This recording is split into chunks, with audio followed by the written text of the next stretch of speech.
foodies, welcome to liveloveloverecipes.com.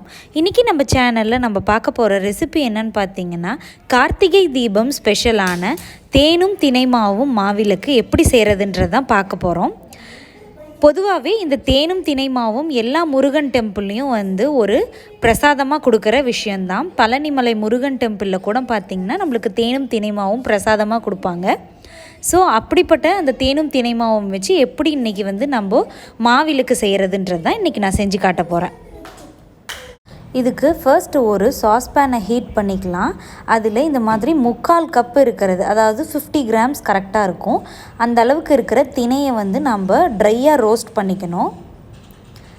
தினையை add பண்ணிவிட்டு ஒரு low medium ஃப்ளேம்லேயே வச்சு இதை நல்லா ட்ரை ரோஸ்ட் பண்ணி எடுத்துக்கோங்க. நம்ம தினையை ரொம்ப கருக விட்டுட்டோம் அப்படின்னாலும், கலர் நல்லா டார்க்காக மாறிடுச்சுனாலும் இதோட டேஸ்ட் மாறிடும். நம்ம இதை சாமிக்கு விளக்கேற்றி நெய்வேத்தியம் பண்ணதுக்கு அப்புறமா இதை நம்ம சாப்பிட போகிறோம் அப்படின்றதுனால இதை ரொம்ப அதிகமாக வறுத்துறாதீங்க. ஸோ அதிலிருந்து வாசனை வர்ற வரைக்கும் வறுத்தாலே போதுமானதாக இருக்கும்.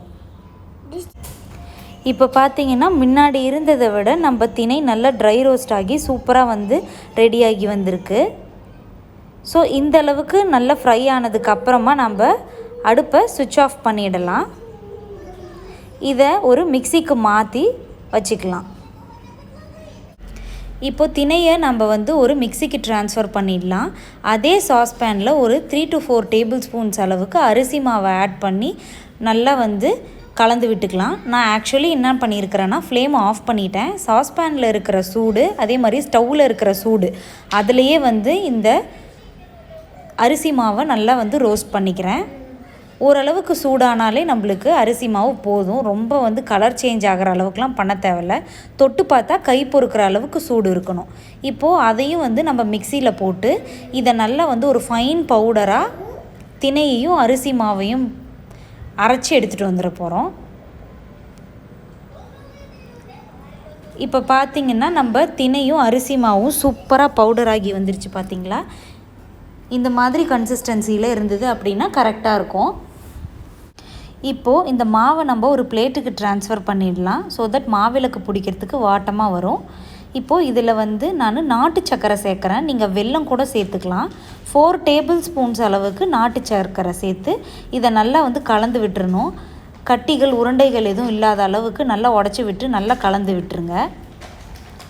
அங்கங்கே கையில் எனக்கு நாட்டு சர்க்கரையிலேருந்து உருண்டையாக தென்பட்டுது. அதெல்லாம் நான் ஃபுல்லாக எடுத்துட்டேன்.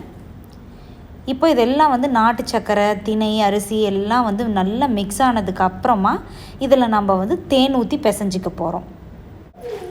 இப்போ பார்த்திங்கன்னா இதில் 2 டேபிள் ஸ்பூன்ஸ் அளவுக்கு ஃபஸ்ட்டு நான் ஹனி ஊற்றி நல்லா பிசைஞ்சிக்க போகிறேன். அதுக்கப்புறமா தேவைப்பட்டதுன்னா இன்னொரு ஸ்பூன் ஆட் பண்ணிக்கலாம். இப்போது எல்லாத்தையும் நல்லா பிசைஞ்சு விட்டுறலாம். தேன் எல்லா மாவுலேயும் நல்லா படணும், அந்தளவுக்கு கலந்து விட்டுருங்க. இப்போது இன்னொரு டேபிள் ஸ்பூன் அளவுக்கு ஹனியை சேர்த்து நல்லா கிளறி விட்டுக்கலாம். இப்போது இந்த மாவை நல்லா பிசைஞ்சதுக்கு அப்புறமா இதில் கொஞ்சமாக மாய்ஸ்சர் இருந்து அப்படின்னா நம்மளுக்கு மாவிளக்கு பிடிக்க கரெக்டாக வரும். அதனால் ஒரு ஃபியூ ட்ராப்ஸ் ஆஃப் வாட்டரை மட்டும் நல்லா சூடாக இருக்கிற தண்ணியை 3 to 4 ட்ராப்ஸ் ஆட் பண்ணிங்க அப்படின்னாலே நம்ம ஆட் பண்ண ஜாகரி நல்லா இலகி கொடுக்கும். அப்போ நம்மளுக்கு நல்லா உருட்டுறதுக்கு வாட்டமாக வரும். ஸோ இப்போது ஒரு 3 to 4 ட்ராப்ஸ் ஆஃப் வாட்டர் மட்டும் ஆட் பண்ண உடனே பார்த்திங்களா எல்லா மாவும் சேர்ந்து வருது. இதை நல்லா ஒரு பால் ஷேப்புக்கு உருட்டி இதுக்கு நடுவில் நம்ம ஹோல்ஸ் போட்டுக்க போகிறோம். அவ்வளோதான், நம்ம மாவிளக்கு ரெடி ஆயிடுச்சு. தண்ணி கொஞ்சம் அதிகமாக போனால் கூட என்ன ஆகும்னா மாவிளக்கு நிற்காது, அப்படியே உருகி ஓடிடும். அதனால் நீங்கள் பார்த்து 2 to 3 ட்ராப்ஸ் அளவுக்கு மட்டும் தண்ணி ஆட் பண்ணி அதுக்கப்புறமா கலந்து விட்டு இதை செய்யுங்க. இப்போது சூப்பரான மாவிளக்கு நம்மளுக்கு தயாராகிடுச்சு. ஸோ மாவிளக்கு நம்ம சாமிக்கு வச்சு நெய்வேத்தியம் பண்ண போகிறது அப்படின்றதுனால இதில் 3 பக்கமும் மஞ்சள் குங்குமம் வச்சுட்டு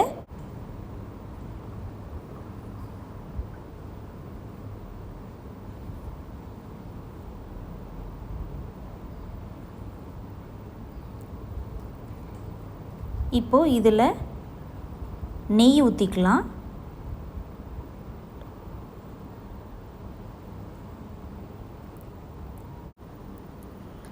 இப்போது இதிலேயே ஒரு திரியையும் போட்டு விளக்கேற்றிட்டோம் அப்படின்னா நம்ம தேனும் தினைமாவும் மாவிளக்கு ரெடி ஆயிடுச்சு. இதை நீங்கள் கார்த்திகை தீபம் அன்னைக்கு மட்டும் இல்லாமல் கிருத்திகை அன்னைக்கும் வச்சு படைக்கலாம். முருகனுக்கு ரொம்ப உகர்ந்த ஒரு நெய்வேத்தியமாக இருக்கும். கண்டிப்பாக இந்த தேனும் தினைமாவும் மாவிளக்கு நீங்களும் ட்ரை பண்ணி பார்த்துட்டு எப்படி வந்திருக்குன்றதை கமெண்ட்ஸில் சொல்லுங்கள். இந்த ரெசிபி உங்களுக்கு பிடிச்சிருந்ததுன்னா லைக் பண்ணுங்கள், உங்கள் ஃப்ரெண்ட்ஸ் அண்ட் ரிலேட்டிவ்ஸ் கூட ஷேர் பண்ணுங்கள், அண்ட் மறக்காமல் நம்ம சேனலையும் சப்ஸ்கிரைப் பண்ணுங்கள். தேங்க்ஸ் ஃபார் வாட்சிங்.